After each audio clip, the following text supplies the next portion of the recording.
The Broncos were back from their bye week on Wednesday, and two key players were also back on the practice field. Pat Surtain, the Defensive Player of the Year, and the captain, Alex Singleton, on defense. And great news for both of these guys. Of course, Pat Surtain has missed 3 games due to that pec injury that he suffered about a month ago. He's back on the practice field, and he's not just back on the practice field. After talking to multiple sources and hearing Sean Payton talk today, I fully expect number 2 to be back on the game field for the Broncos for Sunday Night Football, and that could be big because Terry McLaurin, of course, the Commanders' star receiver, he was also back at practice after missing a couple of games, so it's huge to have the Defensive Player of the Year back. And the Broncos defense did a phenomenal job without Pat these past 3 games. They held their teams that they played to 13.6 points per game without the Defensive Player of the Year. Imagine the next level this defense is going to take with Pat back, and another guy that's going to help him take it to that next level is Alex Singleton.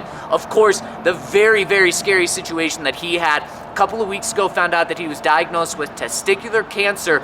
He's already back on the practice field less than 3 weeks after having surgery to remove the cancer, and he talked to media today in the locker room, and Alex said, you remember he was diagnosed on Monday after the Texans game. Then the Broncos played the Raiders on Thursday Night Football, and he was determined to play in that game because he told us in the locker room today he thought that might be his last game ever in the NFL because the next day he had surgery and he's already back for the Broncos. Cancer is going to hold Alex Singleton out of 1 game. Let that sink in. What an amazing recovery. What a remarkable story. Couldn't be more happy for Alex. So the Broncos get their captain of the defense back and the Defensive Player of the Year back, and I fully expect both of those guys to play on Sunday for the Broncos against the Commanders. Huge news for the Broncos. Another good piece of news that the Broncos got on the defensive side, Jonah Ellis returned to practice. He has not practiced in many, many weeks now. It was good to see him back out there as he is a key depth piece for the Broncos on the defensive side. And a couple of more guys that we might actually get back this season that kind of came out of nowhere today. We were not expecting this news, but J.K. Dobbins, Sean Payton said, could be back at some point this year. Now, reports, and from what I heard from sources as well, was that J.K. Dobbins could be back this year if the Broncos made the Super Bowl. Today, Sean Payton made it a little more open-ended. He did not give a time frame on J.K., but he made it very clear that there is a chance that J.K. Dobbins could be back for the team this year, and boy, how big that would be. Just a week before he got injured, he was the 3rd leading rusher in the NFL, only behind Jonathan Taylor and James Cook. That would be a massive addition for the Broncos as they make this playoff push. And speaking of that playoff push, more for that to come in just a second. Plus, Bo talking about the Commanders and breaking it down. But really quick, hit us with a thumbs up. Subscribe to this channel if you want the most recent Broncos news. We got it all right here on this channel. Hit us with a thumbs up. Really helps us out. We appreciate it. Another guy that could be back this year is Drew Sanders. Now, Sean said it's not going to happen soon, but Drew Sanders, who's been on IR all season long, has been working on the side field occasionally, and he is expected to be back this year. And remember, Drew Sanders can play all over the field, outside, inside linebacker, and he's very versatile, has a very unique skill set, which I'm sure Vance Joseph could use for this playoff run as well. So those are 2 guys that could be back later in the year, along with Jonah Ellis, Pat Surtain, and Alex Singleton being back much sooner. And speaking of money, the Broncos practice ended by playing money, money, money, money, money as the team celebrated Malcolm Roach getting an extension today, Luke Wattenberg getting an extension yesterday, and Will Lutz getting an extension last week during the bye week. Will Lutz, we just found out the details of his extension. He's one of the highest paid kickers, making over $5 million per year, a $9 million guaranteed. So Will Lutz will be here for the Broncos for at least the next 2 seasons because those are pretty much fully guaranteed. And then a 3rd year tacked onto that. He's the most accurate kicker in Broncos history, so that's a good deal to get done. Luke Wattenberg got 4 years, $48 million, $12 million a year, makes him the 6th highest paid center in the NFL. And Sean Payton said the great thing about him, 1, he's super smart, and he's only continuing to get better. So while the Broncos paid him to be the 6th best center in the NFL, they think that they might actually get a value deal out of Luke. Said he's incredibly smart, continuing to learn protections and master that,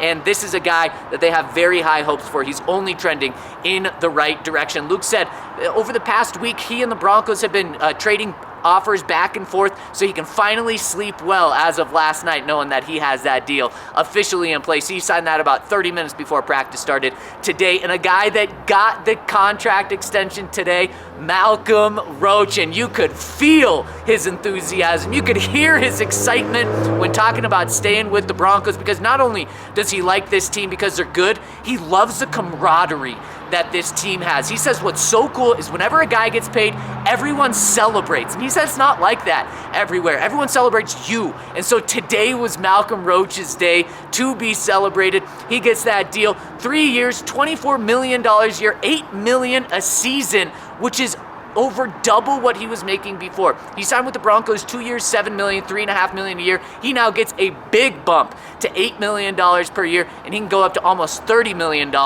with incentives. Malcolm Roach is going to be a key piece for this defensive line, because this is unfortunate news for Jonathan Franklin Myers, who really is loved in Broncos country, but it appears JFM is heading for free agency, and he actually told our friend Chris Thomason that in the locker room today. He expects to probably hit free agency. He is disappointed, but he's happy for his teammates that get paid. One of the things I'll say about JFM, every time someone has got a contract, one of his teammates, he has been one of the first people to congratulate them on social media. That just speaks to the type of character and person that JFM is, but it does appear, in his words, that he is going to be hitting the open market, which is unfortunate. But that's not unfortunate. The Broncos will have him on Sunday. And right now, the weather for Sunday Night Football is not looking pretty. The Broncos are preparing for a wet game, a cold game, and that means they're taking all the precautions in practice to get ready for that. They're doing wet ball drills, and the message that Sean Payton is sending his team leading up to this game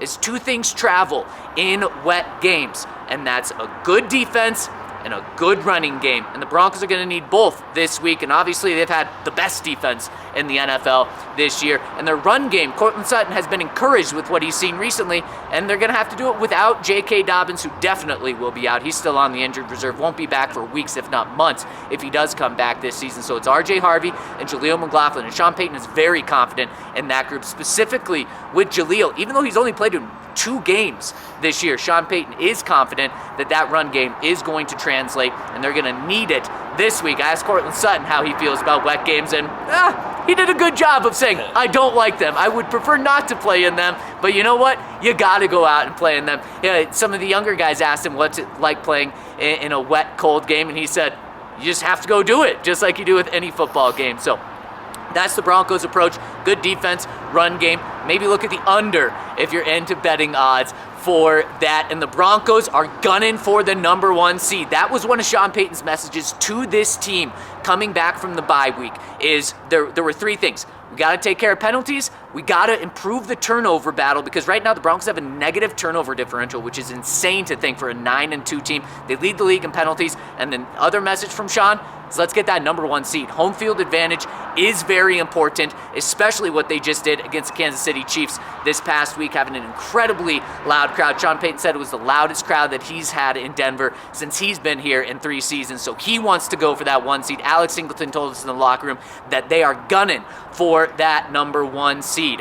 And one thing that's going to be key for that number 1 seed run is Bo Nix doing his best John Elway. And why I say that is over the weekend, Vance Joseph said that he believes Bo Nix is the Broncos' next John Elway. Yes, just in his 2nd season, Vance Joseph already sees John Elway and Bo Nix. Maybe it's because of the 4th quarter comebacks, the composure. I asked Bo about that comparison today, and while he was very flattered, he said, let's slow down on the John Elway comparisons. But I will say I really respected and appreciated his answer, because he went on to say, man, that means a lot of work is in store for me to get to those expectations. I have to put a lot of work in for my teammates in order to get there. But let's pump the brakes a little bit there.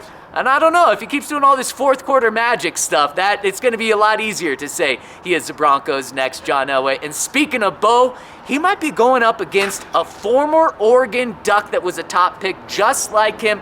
This Washington Commanders team, it appears they're going to be without Jaden Daniels. It looks like they're getting Terry McLaurin back. They're going to have Deebo Samuel. They're going to have their entire wide receiver core, but they will not have their star quarterback, Jaden Daniels, who was also a pick, a first-round pick last year with Bo Nix.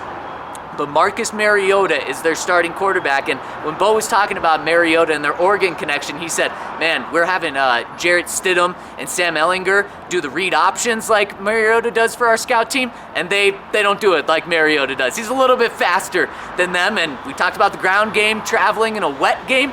They might be running with Marcus Mariota a lot there. So for the defensive side, it's going to be containing this run game, which the Broncos have done a great job at. And as for the Broncos offense, it's going to be about running the ball if these wet conditions do persist in this game. Huge day from Broncos. Make sure to stay tuned to our channel, to DNVR_Broncos on Twitter, X, for all of your updates leading up to this game. And we'll see you throughout the week right here from Broncos Training Facility.